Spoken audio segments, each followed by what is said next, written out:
Have you heard that song by Johnny Clegg called Jongosi?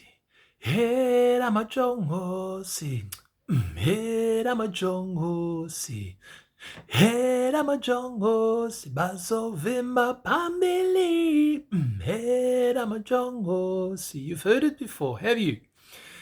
Now the word ijongosi, and also the word that I hear more and more when people speak isiZulu, the word majongo, sanbonani majongo.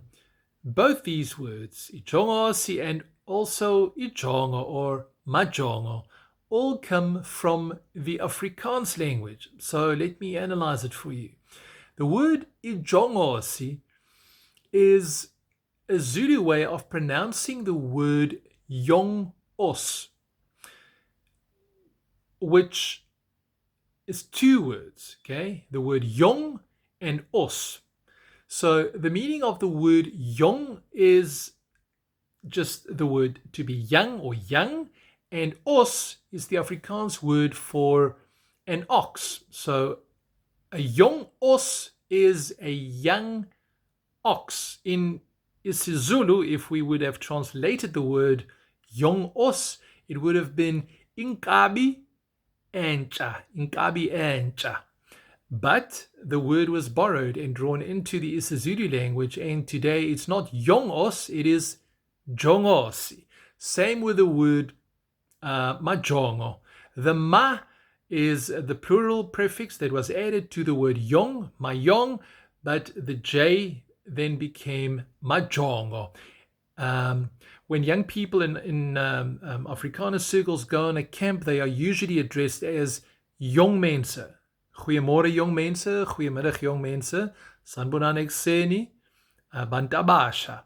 So the word bantabasha, abantu abasha, in Afrikaans would be jong mense.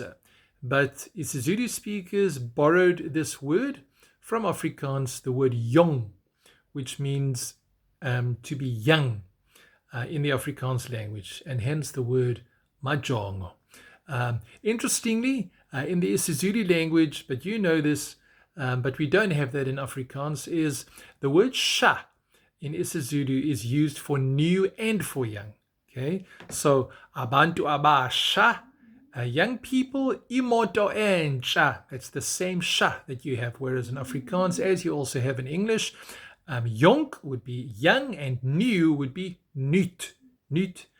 But coming back to our original word, ijongosi derives from yong-os, a young ox, and then the word majongo would then just be the plural for those who are young, and deriving from the Afrikaans word jong, jong mense, to be young.